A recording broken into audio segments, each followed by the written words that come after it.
আল্লাহ নবী কইছে শেষ জমানায় খয়রাতির পোলাপানে বিল্ডিং করবে, করে কি করে না? হ্যাঁ, খয়রাতির পোলাপান খয়রাত করিও ওরা ভাত পাইতো না, টিকটক করিয়ে টাকা কামায়, বিল্ডিং করে, ল্যাংডা ছবি দেয় বউগো লইয়া। কি কথা কর না কা? হ্যাঁ যুবকরা কথা কর না কা? বউ লইয়ে টিকটক করে, তা ওগুলো খয়রাতি না? একটার খোঁজখবর লই দেন, খয়রাত করে খাওয়ার যোগ্যতাও নাই। দেন পাইছে একটা টিকটক, ফ্রি টাকা পাইতে আছেন আপনি, মোবাইল দিয়ে আপনি খালি একটু ভিডিও করে একটু কাজ করে ছাড়িয়ে দেবেন, টিকটকে ব্যাস আপনার মাস মাস লক্ষ লক্ষ টাকা আইতে আছে ফ্রিভাবে। ওই টাকা দিয়ে বিল্ডিং উড়িতে গায়ে বাজে কি? নিজের একটু পাশা একটু ঢোলা ডালা দেখাইয়া ব্যাস হয়ে গেল। কাম করো, এই ভিডিওগুলো থাকবে না? হ্যাঁ, মরে গেলে তোমার আর ওই আল্লাহর দেখাই না লাগবে না কিছু। আল্লাহকে ওই চলতে আছে সব দেখ, একটু ড্যান্স দেখে লা, ওই ড্যান্স দেখ এবার তোরে দেখাইতে আছে ড্যান্স। ফেরেস্তারা পিডানের ঠেলায় পাশার কাপড় খুলিয়ে বালাইবে, এক দলের পিডাইবে ফেরেস্তারা। শুনছি ফেরেস্তারা বলে কানে শুনবে না যারা পিডাইবে, ওরা কানে শুনবে না। তো এখন যদি পি দেয় তো লাফাইবেন না, উরি আল্লাহ উরি মা উরি বাবা, একটু তো মোরামুরি করবে।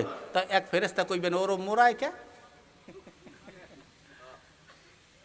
ওর মোরায় কে, ও মুখ দিয়ে ওর মুখ লড়ে কে। আর একটা মনে মনে কইতে, ওর একটা ডাক দিয়ে কয় ও মুখটা আমরা তো কানে শুনি না কি কয়। ও মনে হয় যারা জোরে জোরে দিতে কইতে আছে, আর ওইতে আছে না একটু জোরে দে, তা পিড়েই হওয়াই ফেলাবে। যেই সেই মনে করিও না, এইটকেই উড়াই দিও না সব, একটু আল্লাহরে ডাকো, আল্লাহর কাজ কইরো। চতুর্দিক দিয়া আমাদের উপরে যে অত্যাচারগুলো আসতেছে, এগুলো সব আমাদের হাতের কামাই, গুনার কারণে। আমার কোনো কিছু নাই, আমরা খালি প্রত্যেকবার নামি নবীর জন্য জীবন দিতে নামি। আর নবীর জন্য জীবন দিও না, এইবার খালি নেওয়া শুরু করো, তাই তাই পাল্টা পাল্টি হবে। না হয় খালি সব মরিয়ে হইয়ে যাবা, সব কারিয়ে লইয়ে যাবে, আর একজনের সরে সব লইয়ে যাবে, তোমার ইমানই থাকবে না। কি এবার জন্য নবীর জন্য জীবন দেবা না নেবা? নবীর জন্য জীবন নেতে রাজি কারা কারা? আমিন। যে হুজুরে কইবে, ওই বড় বড় হুজুররা ঢাকার শহর ডাকিয়া এইবার কয় নারায় তাকবীর, কারা কারা নবীর জন্য জীবন দেবেন একটু আজ জাগান। সবাই আজ জাগাইছে, নামো নারায় তাকবীর দাও, পুলিশে গুলি করে মারতে আছে, হারা শহীদ হয়ে যাইতে আছে। এই শহীদ 10 জন মারো, এইবার শহীদ হও। 10 জন কাফেরকে পাঠাও জাহান নামে, তারপরে নিজে শহীদ হও। তা না করিয়া যাই একবারে জীবন দিয়ে দেয়, এগুলো করিও না। নবীর জন্য খালি জীবন নিতেও হয়। বেঈমানরা আমাকে মারিয়ে দিলে সব লই যাবে, মুসলমানকে সব মারিয়ে শেষ করে ফেলাবে, এবার যুদ্ধ করবে কিনা? একবারে দরলিখিয়া। কি কথা কেন, আমার কথা ঠিক আছে না?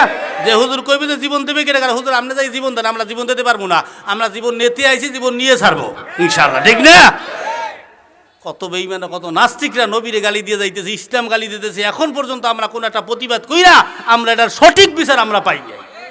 নবীরে গালি দিবে এক নাস্তিক ধরা পড়ছে, ওর আবার বিচার চাইতে আবার হাজার হাজার মানুষ এক জায়গায় হওয়া লাগবে কা?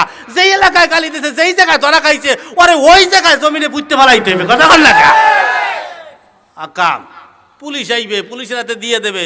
পুলিশ কেরা বোঝেন, পুলিশের একটা হাত হলে পুলিশে ছাড়িয়ে দেয়। যেই করে চুরি করে ধরা খাইছে পুলিশের হাতে, 3 মাস পরে ওই চোর আবার পুলিশের হাতে ছাড়িয়া, ওই চোর বাইরেই ওই চোরে কইতে আছে যে কোন ঘর দিয়ে আগে চুরি করে ধরা খাইছি, ওই ঘরেই টার্গেট করে আগে, যে ওই ঘর আগে চুরি করতে হইবে। কি কথা কর না কা? তার নবীর দুশ্মন খালি একটা দুইটা এভাবে খালি মারো, কোনো পুলিশের হাতে দেওয়া দিইবে না, এলাকার মারিয়া। আরে এবার মুরব্বীরা ফোন দেবেন স্যারের দ্বারা, স্যার একদম ধরা খাইছে, এই আরে একটু আইয়ে লইয়ে যান।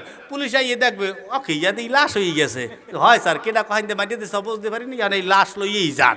এরকম খালি কয়েকটা করেন, বাংলাদেশে কোনো বেঈমান নাস্তিকরা নবীর দুশ্মনরা মাথা চালা দিতে সাহস পাবে না।